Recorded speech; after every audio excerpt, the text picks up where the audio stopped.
So many of my songs are about what really happened. I always say that a song like Every Time You Go Away that I wrote, if the person I wrote the song about would have been in the room, I never would have written the song, because I would have just said it.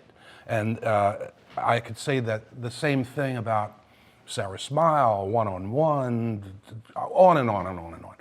They're very autobiographical and very much about what I'm doing, what I'm thinking about at the moment. For me, it's almost like just keeping your songwriter antenna up and aware.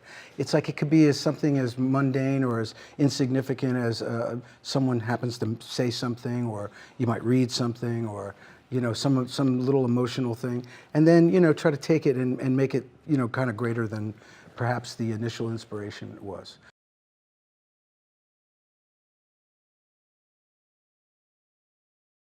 I remember the first time I heard Sarah Smile on the radio, and it was on I mean, it had already been a hit on R&B radio. It was a big hit, and then it broke out of the Midwest, out of Ohio. But I had never heard it on pop radio. And when I remember, I'll never forget this. I was in California, and I was sitting listening to the radio, and I thought to myself, this doesn't sound like anything else that's before it, after it, around it. How in the world is this a hit? But its uniqueness really stuck out to me back then.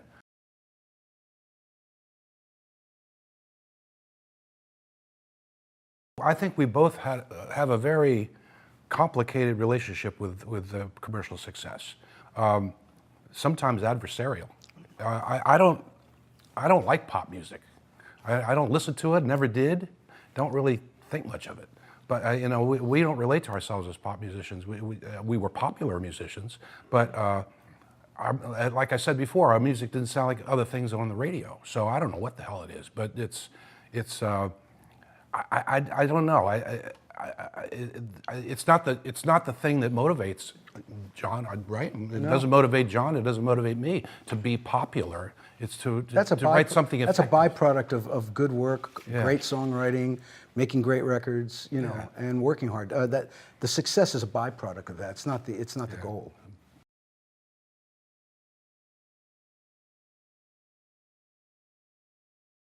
I will say that we learned from the masters. I don't care if it was Gamble and Huff, Tommy Bell, Arif. We took something from all of those great people, but then we got bogged down with a lot of people who were talented but didn't necessarily have our vision in mind. So I think that we did a lot of great work, but it was kind of like pulling teeth. And we finally said, enough of this, and let's go do it ourselves. But we had that, we sort of had that wind in our sails. We had the ability that we had taken from all those people we just talked about. So it made it very natural and easy.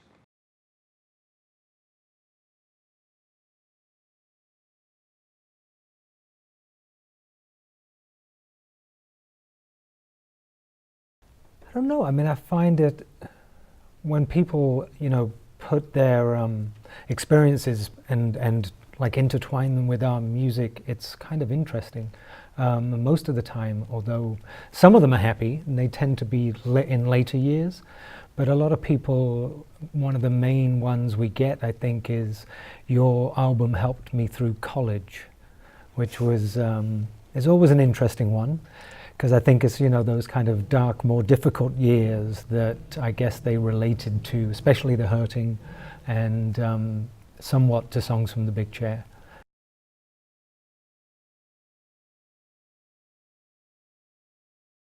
I mean, I think that when we were approached to do this tour, I think that sometimes putting pairings together can be difficult, but I think that their music, and I'd like to think ours also, has stood the test of time, so it doesn't get stuck in an era particularly. And so it's interesting that younger kids now actually are discovering their music the same way as they're discovering ours. So in that sense, it made complete sense. Also, the combined height of Hall and Oates is the same as our combined height. Yes, it's true. It's quite remarkable, and that was one of the things that sort of swayed it for us, wasn't it? What is the combined height? I have no idea.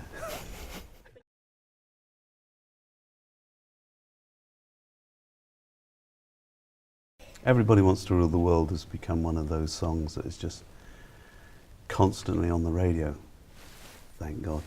And it's just every time that intro hits, it's like you feel it's summer.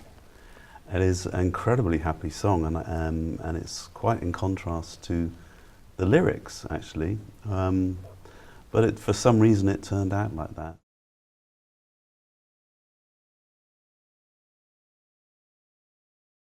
You know, we find it absolutely flattering when people like Michael Andrews and Gary Jules comes along and does Mad World in a way that we never ever imagined, because they were fans of The Hurting.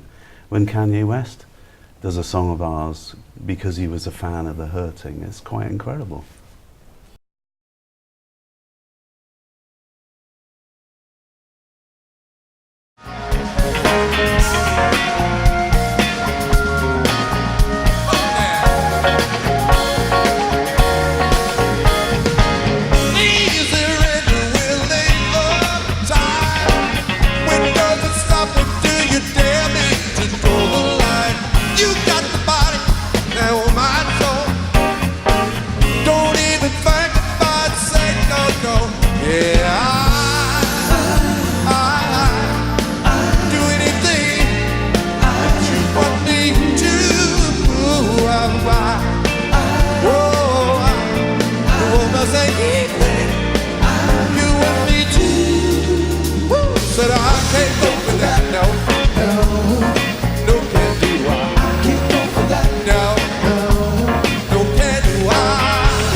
Says now I can't go but just repeating the same old lie.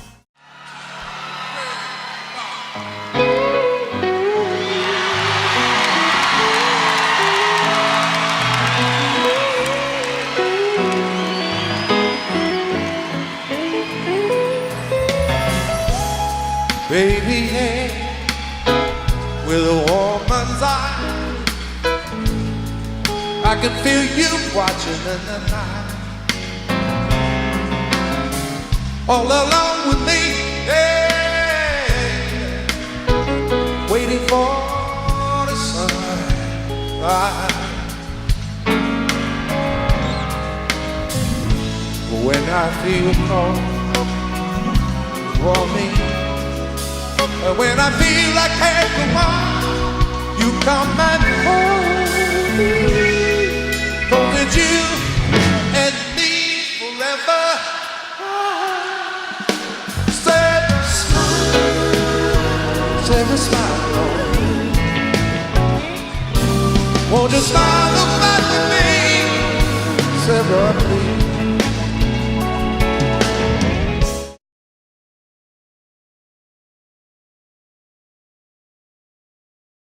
There's a room where the light won't find you, holding hands while the walls come tumbling down. What they do, I'll be right behind you. So glad we've almost made it. So sad they had to fade it. Everybody wants to rule the world.